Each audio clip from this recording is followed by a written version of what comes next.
بسم اللہ الرحمن الرحیم۔ دوستوں میں ہوں مہران علی اور آپ دیکھ رہے ہیں Mehran T V YouTube channel. تو آج میں آپ کو چینو ایچیبے کے ناول تھنگس فال اپارٹ کے چیپٹر 16 اور چیپٹر 17 کی سمری اردو میں سناؤں گا۔ اس سمری کو سننے سے پہلے اگر آپ نے ابھی تک میرے چینل کو سبسکرائب نہیں کیا تو اسے سبسکرائب کر لیں۔ چیپٹر نمبر 16 سمری ان اردو۔ اوبریکا کی اوکونکیو سے ملاقات کے 2 سال بعد بہت سے کمشنریز جو ہیں وہ اموفیا اور مبانتا آتے ہیں، یعنی عبامی پر قبضے کے بعد انگریز دوسرے بہت سے قبیلوں تک پھیل جاتے ہیں اور ان کے ساتھ کچھ پادری بھی انہی علاقوں میں پھیل جاتے ہیں، بلکہ یہ انگریز اپنے ساتھ پادریوں کو بہت سے علاقوں میں پھیلا دیتے ہیں تاکہ یہ مذہب کی تبلیغ کر سکیں۔ عبامی ان کا گڑھ بن جاتا ہے، عبامی نامی قبیلہ۔ اب انگریزوں کے ساتھ کچھ پادری بھی ہیں جو ایک گاؤں سے دوسرے گاؤں اور ایک قبیلے سے دوسرے قبیلے کے لوگوں کو عیسائیت کی تعلیمات دیتے دکھائی دیتے ہیں، اور ان پادریوں کے ساتھ کچھ مقامی نوجوان بھی شامل ہو رہے ہیں، اور اس طرح جب وہ پادری اور انگریز مبانتا میں آتے ہیں تو وہ وہاں آ کر لوگوں کو جمع کر کے اعلان کرتے ہیں کہ آپ لوگ جن دیوتاؤں کو مانتے ہیں وہ حقیقی نہیں ہیں اور وہ بیکار ہیں، اور اس کائنات کا مالک گاڈ ہے، اور مزید وہ یسوع کرسٹ کے بارے میں تفصیلاً بیان کرتے ہیں اور انہیں بتاتے ہیں۔ ان کی تقریر سن کر مبانتا کے بزرگ انہیں پاگل سمجھتے ہیں، اور اوکونکیو جو وہاں پر رہ رہا ہے اب مبانتا میں اموفیا سے آ کر، وہ بھی اس پادری کو اور انگریز کو پاگل سمجھتا ہے۔ دوسری طرف وہاں کی نوجوان نسل پادریوں کے گروہ میں بڑی تعداد میں شامل ہو جاتے ہیں۔ اوکونکیو کا ایک ہی بیٹا ہوتا ہے جس کا نام نوئے ہے، وہ بھی ان پادریوں کا فالوور بن جاتا ہے، لیکن ابھی اس کے باپ کو نہیں پتا، اور ان کے ساتھ ایک گاؤں سے دوسرے گاؤں جاتا ہے، جبکہ نوائے دوسرے پادریوں کے ساتھ جب نوائے جو ہے وہ دوسرے پادریوں کے ساتھ اموفیا جاتا ہے، اپنے پہلے گاؤں قبیلے جہاں یہ پہلے رہتے تھے، تو اوبریکا اسے وہاں پادریوں کے ساتھ دیکھ کر بے حد حیران ہوتا ہے اور فوراً جو ہے وہ اوبریکا سے ملنے آتا ہے۔ جب وہ مبانتا میں پہنچتا ہے تو وہاں اوکونکیو تو موجود نہیں ہوتا، لیکن اوکونکیو کی جو بیوی ہے، جو پہلی بیوی جو نوئے کی ماں ہے، اوبریکا کو سب کچھ بتاتی ہے کہ انگریز کیسے یہاں آئے، پادری کیسے آئے اور کیسے سب کچھ چینج ہو گیا۔ اور دوستو یہیں پر چیپٹر نمبر 16 جو ہے وہ کلوز ہو جاتا ہے۔ یہی جو مین چیزیں تھی چیپٹر نمبر 16 میں تھی۔ اب چلیں چیپٹر نمبر 17 سٹارٹ کرتے ہیں۔ Chapter number 17 things fall apart. یہ جو چیپٹر نمبر 17 ہے یہ چیپٹر نمبر 16 کے جو ریزن ہے، جس طرح نوائے جو ہے وہ کرسچین بنا، جس طرح انگریز آئے، اس کو مکمل طور پر ایلیبوریٹ کرتا ہے۔ یعنی چیپٹر 16 میں جو کچھ بھی ہوا اسے ایلیبوریٹ چیپٹر نمبر 17 میں کیا گیا ہے کہ کیسے گورے اور پادری یہاں آتے ہیں اور یہاں پر اپنا غلبہ حاصل کرتے ہیں۔ تو چلیں سٹارٹ کرتے ہیں۔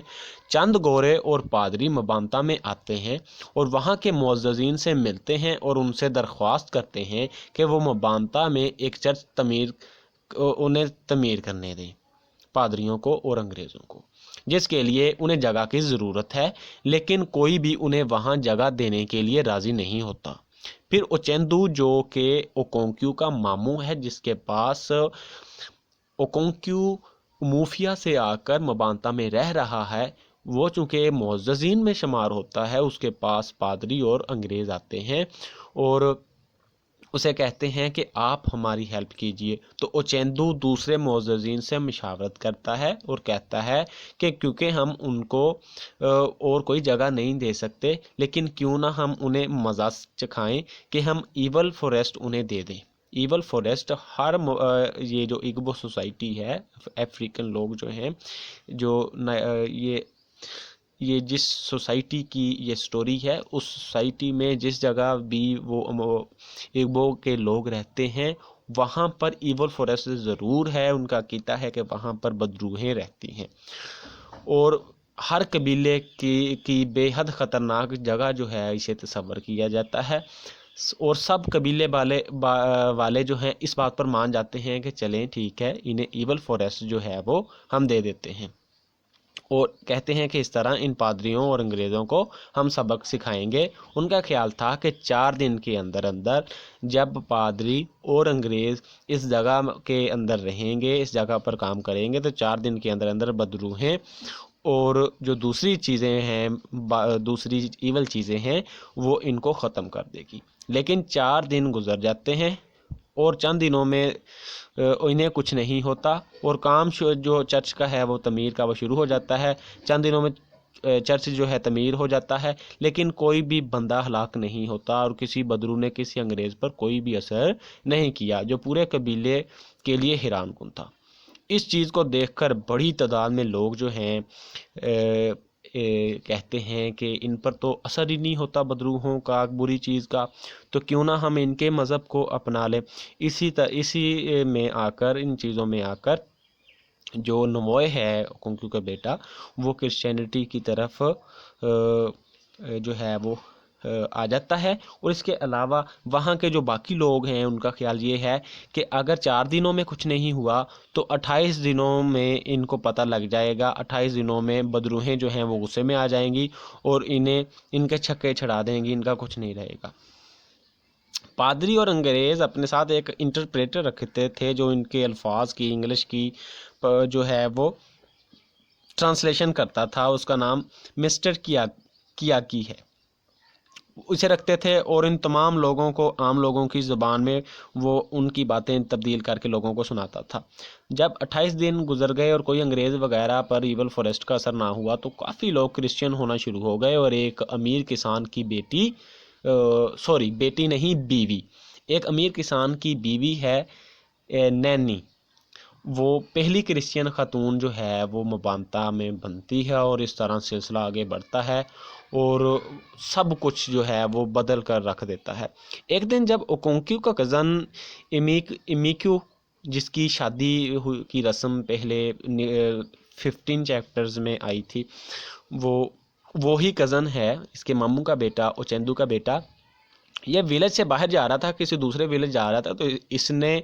نوئے کو چرچ میں دیکھا، وہ چرچ جو نیا تعمیر ہوا تھا اس چرچ میں عبادت کرتے ہوئے پادریوں کے ساتھ دیکھا، اور بے حد حیران ہوا، اور فوراً گھر آیا، اور گھر آ کر وہ کونکیو کو بتایا کہ جناب تمہارا نوائے جو ہے وہ گھر آیا کہ نہیں؟ کہتا نہیں آیا، تو کہتا تمہارا نوائے جو ہے وہ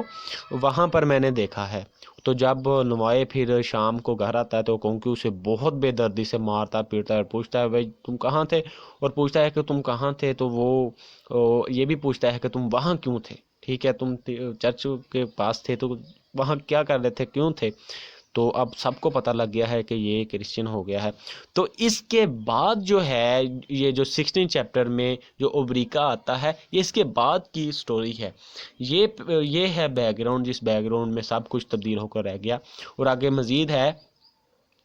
کہ پھر گھر کے دوسرے افراد جو ہیں وہ آتے ہیں نوائے کو اس کے باپ سے بچاتے ہیں، نوائے پھر گھر چھوڑ کر چلا جاتا ہے اور کبھی بھی واپس نہیں آتا۔ اس کے بعد اوکونکیو بے حد غصے میں آگ کے سامنے بیٹھ جاتا ہے اور نوائے کے بارے میں سوچنے لگتا ہے۔ پہلے اس کا خیال ہے کہ وہ چرچ جائے اور اپنے بیٹے سمیت وہاں موجود تمام لوگ جو کرسچینٹی میں کنورٹ ہو چکے ہیں انہیں قتل کر دے، لیکن پھر وہ جو ہے وہ ایسا ارادہ تبدیل کر دیتا ہے، اور پھر اسے اپنے آباء و اجداد کا خیال ستاتا ہے، اور وہ سوچتا ہے کہ جب میں مر جاؤں گا میری نسل جو ہے، میرے بچے جو ہیں وہ ہمارے آباء و اجداد کے اصولوں کے مطابق زندگی نہیں بسر کریں گے بلکہ وہ عیسائیوں اور انگریزوں کے مطابق زندگی بسر کریں گے، تو وہ ایسی کشمکش میں ہوتا ہے کہ کیا کرے اور کیا نہ کرے، اور اسی دوران چیپٹر 17 کا اختتام ہو جاتا ہے، چیپٹر 17 جو ہے وہ مکمل ہو جاتا ہے۔ تو یہ ناول جو ہے یہاں سے بہت زیادہ انٹرسٹنگ ہو گیا ہے، اور مجھے تو بڑا مزہ آ رہا ہے اسے ٹرانسلیٹ کرنے کا، اسے سمرائز کرنے کا۔ آئی ہوپ کہ آپ بھی اسے انجوائے کرتے ہوں گے۔ اس ویڈیو کو لائک کیجئے، اسے دوستوں میں شیئر شیئر کیجیے اور اپنا بہت سارا خیال رکھیے گا۔ اگر کوئی چیز آپ کو اس میں اریٹیٹنگ، اس میں کنفیوژن والی لگتی ہے تو آپ یہ چیز مجھ سے پوچھ سکتے ہیں۔ اپنا بہت سارا خیال رکھیے گا۔ السلام علیکم۔